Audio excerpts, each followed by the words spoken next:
Beliau ini lama di kota Madinah, murid kesayangan juga dari Habib Guru Mulia Habib Zain bin Ibrahim bin Sumed.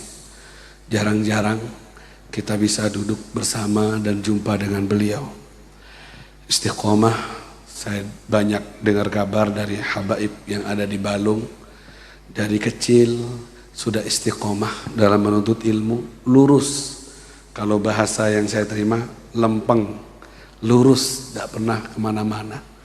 Makanya saya sangat bahagia beliau bisa hadir. Banyak orang soleh bersama kita di sini. Ayo, fokus untuk ambil lagi warisannya Nabi Muhammad SAW. Kepada Guru Mulia Al-Habib Muhammad Amin bin Habib Idrus bin Syekh Abu Bakar bin Salim alaihi falyatafaddal mashkura. Sallu ala Nabi Muhammad. Alhamdulillah. Alhamdulillah alladhi ikhtarana an nakuna fi ahabbil biladi ilayh. Alhamdulillah alladhi ja'ala julusana ma'a ahabbal ibad ilayh. Alhamdulillah alladhi ja'ala majami'il khair min aqwal asbab ila rabbil khair. Alhamdulillah ala dhalika kullih wassalatu wassalamu ala man la nabiyya ba'dah sayyidina wa habibina Muhammad bin Abdullah wa ala alihi wa ashabihi wa man walah amma ba'd. Ma'asyiral hadirin rahimakumullah ta'ala. Di antara kenikmatan yang sangat besar di alam dunia ini setelah nikmatnya Islam dan nikmatnya iman adalah bisa duduk dengan orang-orang soleh, bisa memandang wajah-wajahnya orang-orang soleh. Pandangan ini sangat berpengaruh untuk meningkatkan nilai keimanan dan ketakwaan seorang hamba.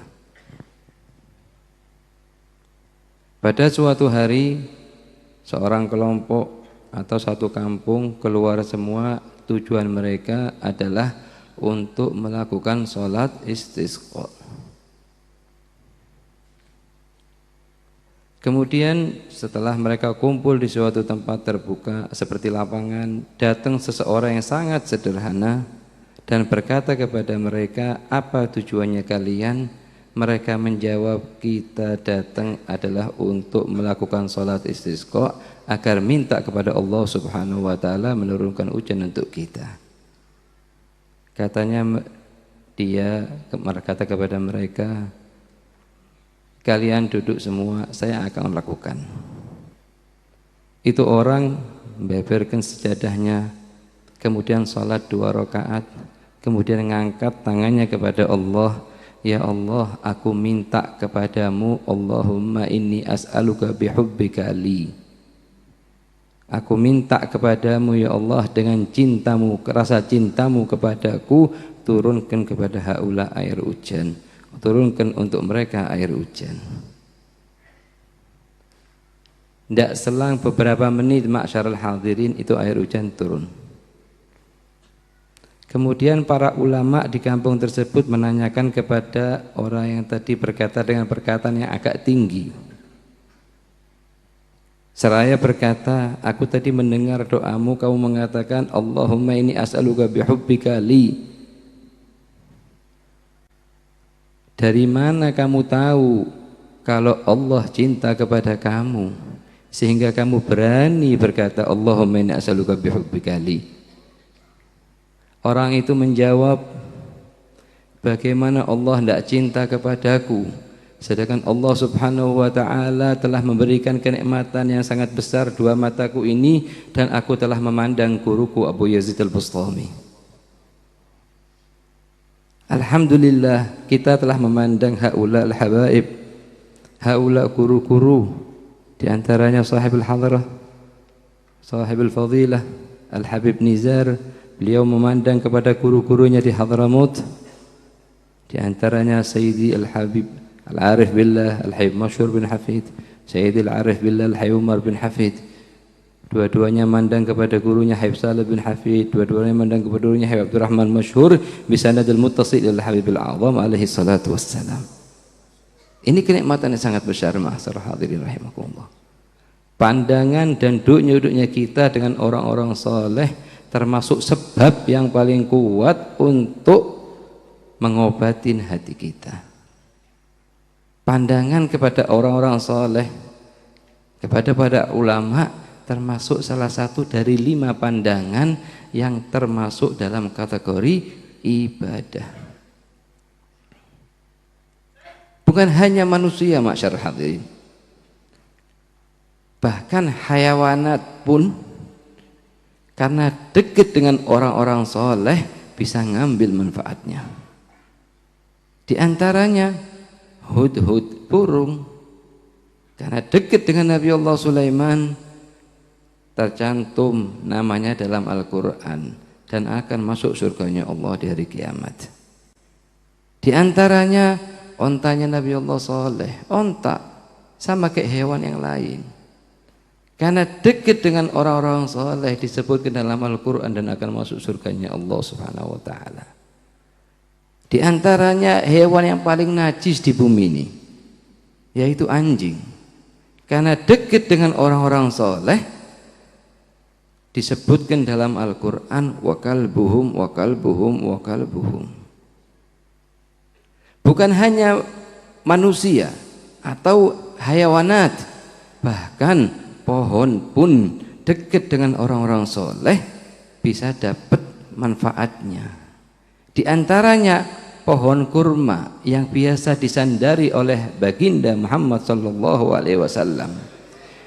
Nabi Muhammad sebelum dibuatkan oleh salah seorang Ansori mimbar untuk beliau naik ketika khutbah Jumat, beliau bersandar kepada pohon sebuah kurma. Pohon kurma, beliau bersandar pada pohon tersebut khutbah Jumat. Kemudian salah satu dari Ansori membuatkan untuk beliau mimbar. Kemudian pindah kepada mimbar tersebut. Tatkala beliau pindah ke mimbar tersebut, ma'syarul hadirin, itu pohon kurma nangis. Karena biasa disandari Rasulullah, kemudian Rasulullah pindah ke tempat lain.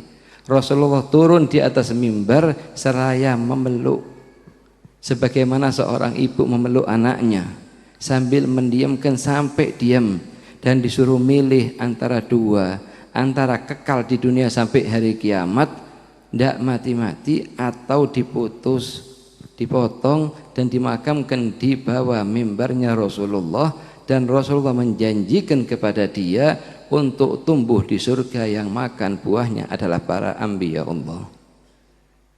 Pada saat itu kurma tersebut memilih untuk dipotong dan dimakamkan di bawah mimbarnya Rasulullah sallallahu alaihi wasallam. Dari sini ma'syarul hadirin, duduknya kita dengan orang-orang soleh kenikmatan yang sangat besar. Habib Abdullah bin Alwi al-Haddad pernah suhari berkata, pandanglah aku, sesungguhnya aku telah mandang guruku dan guruku telah memandang Syekh Abu Bakar bin Salim. Syekh Abu Bakar bin Salim mengatakan nadhiri wa nadhir nadhiri wa nadhir nadhiri ila an tanqati nafasu fil jannah. Orang yang memandangku dan memandang, atau orang memandang kepadaku atau memandang orang padaku sampai silsilah kalimat ini sampai dia ucapkan sampai habis nafasnya, semua aku jamin dengan surganya Allah di hari kiamat. Oleh karenanya itu, obat yang paling kuat katanya ulama untuk merubah hati kita adalah duduk dengan orang-orang soleh. Sebagaimana kita dengarkan dari kalimatnya Habib Ahmad al-Mujtaba, wa kunu ma'as solihin. Katanya Habib Zain, kenapa kok tidak dikatakan wa kunu minas solihin? Karena saking sulitnya untuk masuk level orang-orang soleh. Karena tingkatan pertama muslim, kedua mukmin, ketiga soleh, setelahnya muhsin. Al-Imam Muhammad Ar-Ramli waktu abahnya meninggal, Imam Ahmad Ar-Ramli abahnya termasuk golongan yang gabung antara ilmu zahir dan ilmu batin. Itu waktu meninggal abahnya, anaknya berdiri dan mengatakan, ushidukum ya ayyuhal hadirun, inna walidi hadha mata yawma mata wa qad salimal muslimuna min lisani wa yadihi. Wahai ma'syarul hadirin, perhatikan apanya ini dari mulai dia hidup sampai dia meninggal tidak pernah ngerasani, dan seluruh umat Islam di zamannya selamat dari lisannya seumur hidupnya semuanya ma'syarul hadirin. Tidak pernah ngerasani orang, tidak pernah menggunjing orang, tidak pernah meremehkan orang. Katanya Habib Zain, ya laitana naslam yawm wahid. Semoga kita bisa selamat sehari aja tidak ngerasani orang. Sulit untuk sampai ke levelnya, letingnya Islam, Muslim. Apalagi naik ke mukmin, apalagi naik ke muhsin, baru ke tingkat soleh. Maka dikatakan wa kunu ma'a. Allah tidak mengatakan dalam Al-Quran wa kunu mina. Kan sangat sulitnya jadi min. Paling tidaknya jadi ma'a.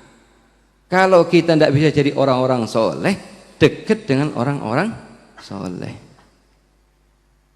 Apalagi di zaman sekarang ma'syarul hadirin, di zaman yang penuh dengan fitnah. Kadang kita dapat kiriman-kiriman foto atau kiriman-kiriman video yang lucu-lucu, kemudian tanpa kita malu sama Allah kita kirim ke grup. Sedangkan Rasulullah mengatakan dalam sebuah hadisnya akan datang di akhir zaman nanti seseorang berbohong dan bohongnya itu nyampe ke masyrik dan maghrib.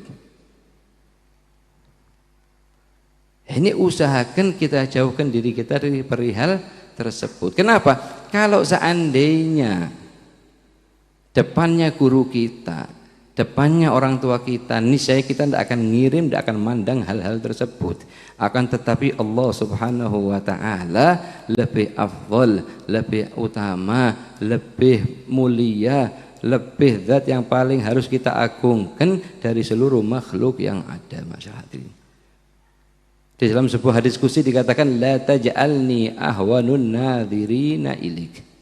Jangan jadikan aku pandangan yang paling remeh.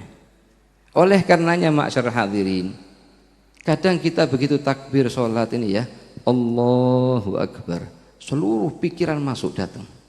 Waridat syaitani, masuk ke dalam pikirannya kita, yang nanti setelah sholat saya akan ke sana, setelah sholat saya akan ke sana, setelah sholat saya akan kerjakan hal tersebut dan lain-lain. Waktu datang pas kita sholat, begitu assalamualaikum warahmatullah, assalamualaikum warahmatullah, setetes pun tidak ada itu Mas Azri. Dikisahkan suatu hari seorang datang kepada Imam Abu Hanifah, mengatakan barangnya hilang, tidak tahu di mana posisinya, dan tanya kepada Abu Hanifah, minta amalan agar barangnya ketemu. Apa kata Imam Abu Hanifah? Kamu pulang wudhu dengan sempurna, kemudian niat sholat akan sholat 100 rakaat. Takbir, sholat sunnah 100 rakaat. Pulang dia wudhu dengan sempurna, kemudian takbir Allahu Akbar. Di rakaat pertama ingat kalau barangnya di tempat fulani kira-kira. Keluar dari sholatnya langsung dicari dapat. Kemudian datang kepada Abu Hanifah, bilang makasih banyak ya Imam, barangnya ana sudah ketemu. Katanya Abu Hanifah, ana sudah ngira kalau iblis tidak akan biarkan nanti sholat 100 rakaat. Yang paling parah lagi ya ma'syarul hadirin, yang sering kita lihat ini, bahkan Habib Zain sering kali negur masalah ini. Begitu salam dari sholat, kalau 25 tahun yang lalu belum ada HP, itu semuanya pada khusyuk, saling baca Allahumma antas salam wa minkas salam wa ilaika ya'udus salam di tempatnya masing-masing, tidak ada yang gerak. Kita kadang dapatkan sebagian, bukan semua. Anak muda-muda zaman sekarang, assalamualaikum warahmatullah, assalamualaikum warahmatullah, keluarkan HP-nya langsung. Tunggu sebentar, 2 menit, 3 menit untuk Allah Subhanahu wa ta'ala. Katakan dulu Allahumma antas salam wa minkas salam. Dan hal perihal seperti ini belum pernah kita lihat dari guru-guru kita. Kenapa? Ini termasuk fitnah yang disebarkan oleh orang-orang kufar untuk kaum muslimin. Usahakan apapun bentuknya itu kita tutup sampai selesai zikirnya sholat. Bahkan ma'syar hadirin, Habib Abdullah bin Abdul Haddad itu kalau sudah keluar dari rumahnya, mau masuk ke masjidnya, ngelarang seluruh murid-muridnya, ngasihkan surat-surat yang datang dari seluruh negara untuk menanyakan masalah ke beliau sampai beliau selesai sholat. Agar apa? Tidak mengganggu ketenangan jiwa beliau waktu sholat. Ini yang harus kita jaga ma'syar hadirin. Di antaranya juga ada yang satu faedah yang sering dibawa oleh Imam Abdul Wahhab Asy-Sya'rani dalam kitabnya Lataiful Minan. Yang sering kali mungkin kita kelihatan, kita terjadi pada diri kita. Apa? Waktu kita baca Al-Quran, misalnya, kemudian ada satu orang datang mau bicara sama kita. Langsung kita putus, langsung kita bicara sama orang tersebut. Itu satu kesalahan menurut pendapatnya Al-Imam Abdul Wahhab Asy-Sya'rani. Selayaknya kita izin dulu kepada Allah. Katanya Imam Abdul Wahhab Asy-Sya'rani dalam kitabnya Lataiful Minan, kalau saya lagi baca Al-Quran, kemudian ada satu orang ingin berbicara sama saya, maka saya izin dulu kepada Allah Subhanahu wa taala. Dusturakum ya Rabb ukallim abdaka fulan. Baru saya bicara sama dia. Jangan langsung diputus bacanya kita, langsung bicara sama teman kita. Ini kalau sama teman kita, apalagi sama HP kita. Kalau misalnya kata Imam Abdul Wahhab Asy-Sya'rani, kalau saya lagi membaca kitab hadisnya Rasulullah, kemudian ada orang yang ingin berbicara denganku, maka aku izin dulu kepada Rasulullah. Ya Rasulullah, dusturak ya Rasulullah, aku izin bicara dengan fulan bin fulan. Kemudian aku bicara. Meskipun dengan sir, dengan kalimat yang sangat lembut, dengan kalimat yang sangat tidak keras di hati kita sendiri atau di lisannya kita. Izin dulu. Kalau misalnya katanya Imam Abdul Wahhab Asy-Sya'rani, ana lagi baca kitabnya Imam Syafi'i, ana atau lagi baca kitabnya Imam Nawawi, maka aku izin dulu kepada beliau untuk bicara kepada fulan bin fulan. Dusturukum ya Muhammad bin Idris Syafi'i ukallim fulan ibn fulan. Katanya Imam Abdul Wahhab Asy-Sya'rani, wa fi muhafadhah ala hadhil adab halawah azimah. La yajiduhal insan illa fi qalbi. Dengan jaga adab seperti ini, kita bisa mendapatkan kenikmatan yang dalam iman, dalam hati kita, yang kita tidak bisa utarakan dengan lisan. Jaga adabnya sama Allah sampai ke titik tersebut. Jaga adabnya sama Rasulullah sampai ke titik tersebut. Para ulama sampai ke titik tersebut. Ini masalah yang sangat penting, masyarakat hadirin rahimakumullah. Masalah yang kedua adalah masalah bakti sama orang tua. Karena orang tuanya kita ini ada tiga. Ada orang tua yang mendidik kita, yaitu paling utamanya orang tua dari tiga ini. Yang kedua, orang tua yang melahirkan kita, abah ibu kita. Yang ketiga, orang tua yang menikahkan putrinya kepada kita, yaitu mertua kita. Itu ketiga-tiganya orang tua. Di antara sebagian amalan sebagian ulama menjelaskan dalam kitabnya, kita minta kepada orang tua kita untuk mengucapkan kalimat berikut ini. Katakan kepada abahnya kalian, kepada ibunya kalian, ya abah, ya ibu, katakan kepadaku sebuah kalimat ini pada akhir lail kalau bisa. Apa kalimat tersebut? Allahumma innahu balaghani an nabiyyika Muhammadin sallallahu alaihi wasallam ridallah fi ridal walidin wa sakhatallah fi sakhatil walidin. Fa inni ushhiduka ya Rabb innani qad raditu li waladi fulan ibn fulan fardhu anhu ya arhamar rahimin innaka qulta wa qaulukal haqq fi kitabikal munzal ala lisani nabiyyikal mursal ud'uni astajib lakum fastajib lana. Kalau orang tuanya kita mengucapkan kepada kita kalimat ini sudah, dan dari hatinya paling dalam, orang tuanya kita ridho kepada kita, insya Allah selamat dunia akhirat. Selamat dunia akhirat. Yang kedua, usahakan tidak putus, baik pagi atau malam, untuk mencium tangan dan kedua kaki mereka berdua. Sebagaimana dikerjakan oleh Abu Hurairah. Sahabat Abu Hurairah kalau mau keluar rumah setiap harinya beliau mencium tangan dan kakinya ibunya. Begitu juga Habib Ali bin Muhammad al-Habsyi dan salafus saleh.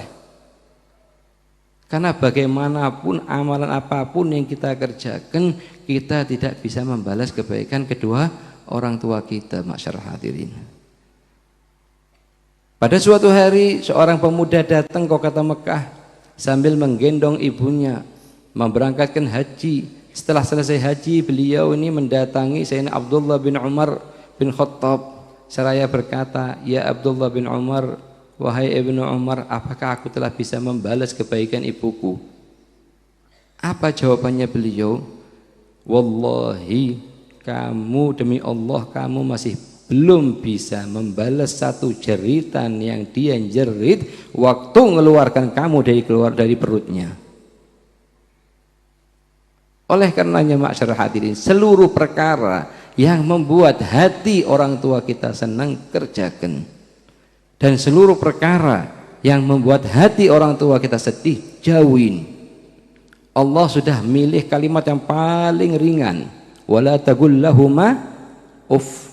Katanya para salafus saleh, kalau seandainya ada kalimat yang lebih ringan dari kalimat uff, Allah akan larang. Dan kita waktu menjadi anak yang insya Allah menjadi anak yang bakti, itu dapat 4 kabar gembira. Kabar yang pertama, tidak akan meninggal dunia sebelum dia nikah. Yang kedua, kalaupun nikah tidak akan jadi anak yang mandul. Yang ketiga, kalau punya anak, anaknya tidak akan mati kecil. Yang keempat, anaknya akan bakti ke dia sebagaimana dia bakti kepada orang tuanya. Berapa banyak masyarakat hadirin yang kita lihat, yang kita baca, kita dengar dari para guru-guru sampai ke Allah karena bakti kepada orang tua, masyarakat hadirin. Sebagaimana kita bakti kepada guru-guru kita, yaitu orang tua yang paling utama karena mendidik jiwa kita, kita juga diwajibkan bakti kepada orang tua yang telah melahirkan kita, memberi nafkah kita. Salah satu tabi'in yang sangat terkenal namanya Uwais Al-Qarni. Beliau dapat magom yang sangat tinggi karena baktinya sama ibunya. Sampai-sampai Rasulullah memerintahkan Sayyidina Umar, memerintahkan Sayyidina Ali bin Abi Thalib untuk meminta istighfar kepada Uwais. Kalau kalian berdua bertemu Uwais, mintalah istighfar dari dia. Dan akhirnya Zainal Umar di zamannya beliau jadi khalifah bertemu dengan Uwais setelah kisah yang sangat panjang, dan meminta kepada Uwais istighfar. Yang pertama kali Uwais tidak mau memberikan istighfarnya karena malu, depannya dia adalah kedua sahabat Rasulullah. Akhirnya karena perintahnya Rasulullah, perintahnya khalifat Rasulullah, dia mengikuti apa yang diminta oleh mereka berdua. Kemudian Sayyidina Umar berkata kepada Uwais, "Ya Uwais, tunggu di sini, besok kita berjumpa lagi di tempat ini. Ada haknya kamu dari Baitul Mal yang aku akan kasihkan kepada kamu." Katanya Uwais, "Ya Amirul Mukminin, maafkan, aku tidak punya perjanjian apapun, dan aku sudah punya ini uang 2 dirham, cuma 20.000 rupiah, mungkin itu orang sekarang. Ini aku tidak tahu bagaimana aku habiskannya, cara menghabiskannya untuk apa, dan hisabnya dari kiamat bagaimana." Atas 2 dirham. Ma'syarul hadirin, kita minta sama Allah Subhanahu wa taala dengan perantaranya Rasulullah, dengan perantaranya para ulama dan para salafus saleh, jadi anak yang bisa bakti kepada orang tua di mereka masa hidup dan setelah wafatnya. Yang ketiga, ma'syarul hadirin, setiap kali kita hadir majelis taklim atau kita ziarah makamnya orang wali atau kita ziarah rumahnya orang wali, itu sebagian ulama di Mekah mengajarkan kepada kita untuk mengucapkan kalimat berikut ini. Al-Fakir baca, antum ikutin. Allahumma ij'al ziyaratana ila hadzal majlis khalisatan liwajhikal karim wattiba'an li sunnati habibika Muhammadin sallallahu alaihi wasallam wa inna nastaudi'uka fi hadzal masjid syahadata an la ilaha illallah wa anna Muhammad Rasulullah ahyina 'alaiha wa amitna 'alaiha wa ahsyurna fi zumrati man qala la ilaha illallah Muhammad Rasulullah sallallahu alaihi wasallam. Ini kalimat sering kita dengar dari para masyayikh di Mekah. Apalagi kata mereka, kata beliau-beliau ini, kalau kamu ziarah ke tempat-tempatnya Nabi Muhammad sallallahu alaihi wasallam di kota Madinah atau Mekah atau Taif atau Badr, ucapkan agar semua tempat tersebut menjadi saksi kita di hari kiamat. Kita termasuk golongan yang mengucapkan asyhadu an la ilaha illallah wa asyhadu anna Muhammad Rasulullah. Karena yang akan menjadi saksi kita di hari kiamat 4. Pertama, waktu akan menjadi saksi kita di hari kiamat nanti. Yang kedua, tempat. Yang ketiga, raqib wa atid. Yang keempat, apa yang keempat? Zaman, makan, waktu. Yang keempat, anggota tubuh kita. Sebagaimana disebutkan dalam Al-Quran, nanti di masa dunia ini kita bicara dengan lisan, tapi di akhirat lisan akan diam, seluruh anggota tubuh akan bicara. Lah kita minta sama Allah dengan berkatnya majelis at-taubah, kita dikasih taubat sama Allah, taubatan nasuhah, sehingga seluruh 4 tempatnya ini menjadi lupa untuk menyaksikan atas apa perbuatan yang mungkin timbul dari kita selama masa kita dari usia balik sampai detik ini, dihapus semua sama Allah dan diganti hasanat. Kita minta sama Allah Subhanahu wa taala dikasih kenikmatan yang abadi, sebagaimana kita dengarkan dari perkataannya Habib Ahmad, kenikmatan yang abadi yang lebih daripada nikmatnya surga yang kita bisa rasakan di dunia, yaitu bisa berjumpa dan memandang wajahnya Nabi Muhammad sallallahu alaihi wasallam.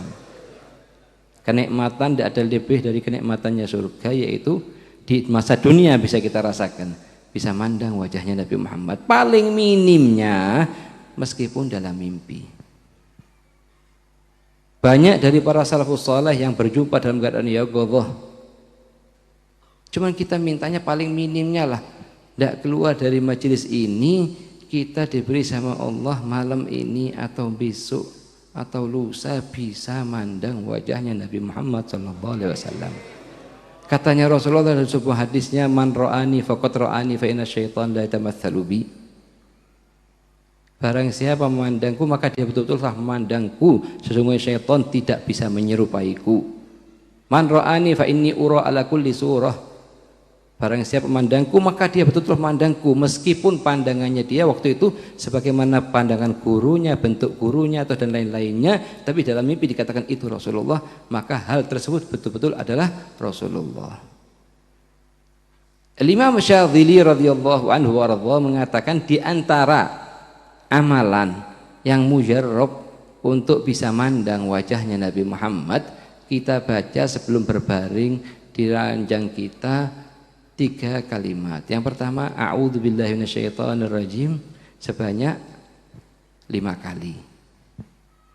Yang kedua, bismillahirrahmanirrahim sebanyak 5 kali. Yang ketiga, Allahumma bihaqqi sayyidina Muhammad wa ali sayyidina Muhammad arini wajha sayyidina Muhammad halan wa ma'alan 5 kali. Ada sebagian murid dia baca, setelah dengarkan dapatkan faedah dari gurunya, dia baca langsung malam itu dapat izin dari Allah bisa berjumpa dengan Nabi Muhammad. Setelah bangun jam 1 malam dia baca lagi itu, mimpi lagi dengan Nabi Muhammad sallallahu alaihi wasallam. Kemudian ma'syarul hadirin, setelah kita nanti insya Allah dikasih mimpi malam ini atau kapanpun yang Allah inginkan, jadikan mimpi tersebut untuk menambah ketaatan kita. Sama kata Imam Malik, ar-ru'ya tasurru wala tahur. Mimpi jadikan semangatnya kita untuk menambah amal ketaatan. Misalnya ma'syarul hadirin ya, sebelum mimpi Atau dari mulai malam ini dengan niatan agar dapat mimpi, kita setelah bangun tidur lupa untuk membaca alhamdulillah alladzi ahyana ba'dama amatana wa ilaihin nusyur, maka mulai malam ini enggak lupa lagi. Yang kedua, kita kadang setelah bangun tidur masuk kamar mandi, lihat, perhatikan dulu mana kaki kanan, mana kaki kiri. Semata-mata apa? Untuk nunjukkan rasa cinta kita kepada Nabi Muhammad di selain dengan lisan dan dengan ikuti dengan perbuatan. Perhatikan kaki kanan, mana kaki kiri. Dulukan kaki kiri sambil kita membaca bismillah, Allahumma inni a'udzubika minal khubuthi wal khaba'ith. Ketika akan keluar, perhatikan kaki kanan, mana kaki kiri. Sebab kalau tidak, kita tidak perhatian, sangat perhatian, itu setan punya 1000 cara untuk melupakan kita dari sunnah-sunnahnya Nabi Muhammad SAW. Percaya itu perkataannya Nabi. Setahun penuh kadang kita bisa lupa untuk membaca doa bangun tidur, untuk membaca doa masuk keluar kamar mandi, untuk kita keluar dari kamar mandi ini baca apa? Ghufranak, ghufranak, ghufranak, cukup. Kalau mau ditambah alhamdulillah alladzi adhaba anil adza wa afani, alhamdulillah, ahsan. Kemudian kita dari kamar mandi kita ambil baju, rutinitas seperti setiap hari begitu kita kerjakan. Pakai baju, baca doanya Nabi Muhammad pakai baju, alhamdulillahilladzi kasani hadza thawb wa razaqani min ghairi hauli minni wala quwwah. Kemudian ambil minyak wangi taruh di tangan, baca doanya, Allahumma la aisha illa aishul akhirah. Setiap gerakan yang kita buat dari mulai kita bangun tidur sampai tidur lagi, itu semuanya sesuai dengan tuntunan kita, tuntunan ajaran tuntunan kita baginda Muhammad sallallahu alaihi wasallam. Lah kalau sudah begitu, insya Allah perkataannya kita cinta kepada Rasulullah bisa dikatakan betul. Ini kita lihat sendiri dari guru-guru kita, ka'amthal Habib Zaid bin Ibrahim bin Samit, wal Habib Salih bin Syati rahmatullah alaih, wal Habib Umar bin Hafid wa ghairuh. Kita lihat sendiri mereka dari mulai masuk keluar. Sampai ada di antara guru kita Habib Abdullah bin Abi Bakar Atas Al-Habsyi. Ini bagaimana caranya salafus saleh didik murid-muridnya ini. Jadi kita lagi perjalanan di luar sama Habib Abdullah ini, begitu mau masuk ke rumahnya beliau membuka pintu tapi berdiri di pintu, tidak masuk-masuk. Sambil mengucapkan Allahu la, baca ayat kursi, Allahu la ilaha illallah. Kemudian baca surat ini, baru masuk. Lah kita di belakangnya mau tidak mau ngikutin, ikut baca, ikut tidak masuk duluan, karena tidak mungkin ngelangkahi dari beliau. Katanya Habib Abdullah setelah masuk apa? Beginilah aku diajarin oleh ayahku Habib Abu Bakar Atas Habsyi, pengarang kitab Tadhkirul Mustafa. Lah usahakan ma'syarul hadirin rahimakumullah, kita ajarin anak-anak kita, adik-adik kita yang masih muda-muda itu dengan perbuatan. Jadi misalnya sebelum tidur ambil ke lembaran doa bangun tidur, doa ketika akan tidur, kasihkan ke dia sebelum dia tidur. Memang capek. Kalau sebatas disuruh baca doa, kadang dibaca, kadang tidak. Begitu mau masuk kamar mandi, perhatikan, ditanya, sudah baca doa enggak keluarnya? Sudah baca doa enggak masuknya? Begitu akan sholat ditanya, mana siwaknya? Karena Habib Zain hafizahullah sering kali noleh kalau mau sholat itu, dilihatin pertama dari ujung ke ujung itu. Kalau sudah tidak ada siwaknya, cuma dipandang tok, ditinggal, tidak dibicarain satu kalimat pun, tapi sudah ngerti apa artinya pandangan tersebut. Kita minta sama Allah, Pak, dengan perantaranya Rasulullah Sallallahu Alaihi Wasallam, dengan perantara majelis ini, semoga kita dikasih golongan, dijadikan golongan yang bisa ngikutin sunnahnya Rasulullah dengan perbuatan kita, perkataan kita, dan seluruh apa hati yang ada di isi hati kita. Masyarakat hadirin, kita tidak niat apapun dari apapun yang kita kerjakan kecuali kita ucapkan nawaina fi hadil amal, nawaina fi hadil harakah ala manawa nabiyuna Muhammad sallallahu alaihi wasallam, atau taqul nawaitu ala malawa salafus saleh. Setiap gerakan yang kita akan kerjakan niatkan begitu. Bahkan ma'syarul hadirin yang kita sering kali kerjakan pakai sandal. Kadang kalau kita tidak perhatian, pakai sandal main asal pakai aja enggak. Pakai sandalnya pun Rasulullah sudah mengajarkan bagaimana cara makainya, yaitu kaki kanan dulu, kemudian baru kaki kiri. Kalau mau dilepas, lepas kaki kiri dulu, baru kaki kanan. Ini kalau sandalnya di luar kamar mandi seperti di belakangnya majelis ini. Tapi kalau sandalnya kita di kamar mandi, bagaimana kita gabungkan antara adab masuk kamar mandi dulukan kaki kiri dengan adab pakai sandal dulukan kaki kanan. Itu seringkali Habib Zain negur tolabahnya di masalah ini. Yaitu kita kalau kelihatan sandal di kamar mandi, dalam kamar mandi, kita dulukan kaki kiri, letakkan di sandal, di atas sandal kaki kiri, tapi jangan dipakai dulu. Kemudian masukkan sandal, masukkan kaki kanan di sandal sebelah kanan, angkat kaki kiri, masukkan ke sandalnya. Agar gabung antara dua sunnah. Katanya Habib Zain, kalau seandainya kalian bisa jaga adabnya masuk kamar mandi, niscaya kalian tidak sampai setahun penuh kecuali akan jadi wali-walinya Allah Subhanahu wa taala.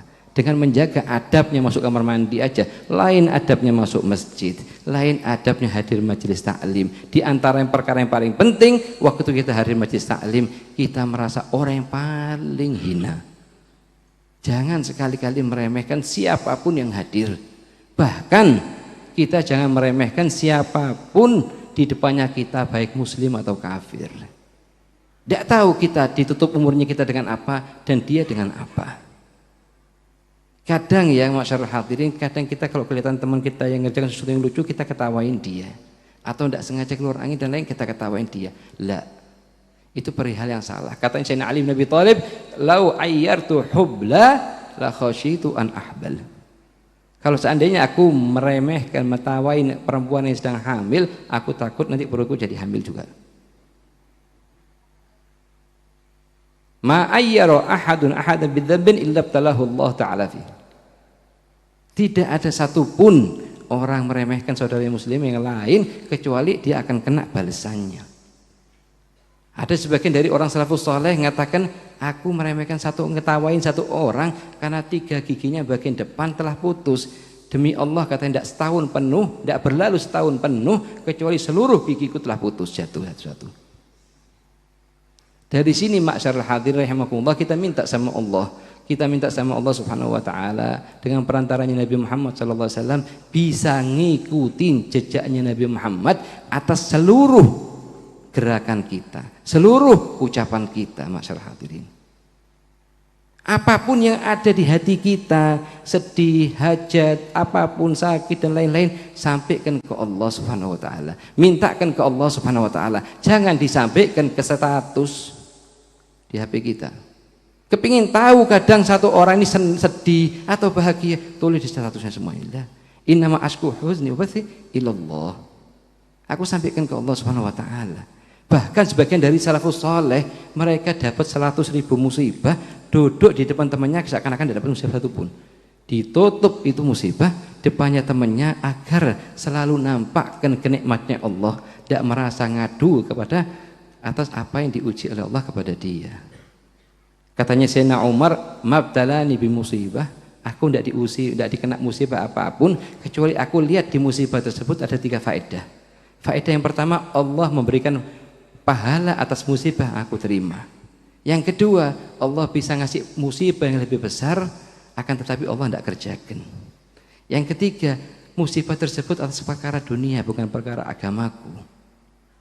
Semoga kita dengan perantaranya majelis yang sangat mulia ini, kita jadikan orang-orang yang bisa ngikutin jejaknya Nabi Muhammad, jejaknya para salafus saleh, jejaknya para guru-guru kita, bil gauli wal fi'li wal amal fi kulli harakah wan niyyah. Allahumma inna nas'aluka bihaqqi sayyidina Muhammad arini wajha sayyidina Muhammad halan wa ma'alan. Allahumma ja'al jam'an hadha jam'an marhuma wa tafarruqan tafarruqan ma'suma wa la taj'al lahumma fina wa la minna wa la ma'na syaqiyan wa la mahruma alladhi qala fihi al-habib alaihi salatu wassalam humul qum la yashqa bihim jalisuhum Allahumma ij'alna minas su'ada al-maqbulin wa la taj'alna minal ashqiya al-mardudin bihaqqi Rasulillah bihaqqi Fatimah az-Zahra bihaqqi Khadijah al-Kubra bihaqqi Zainal Hasan Husain bihaqqi Ali bin Abi Thalib ala hadhihi niyya kulliya salihah jami'a shamila li khairai dunya wal akhirah wa ila hadratin Nabi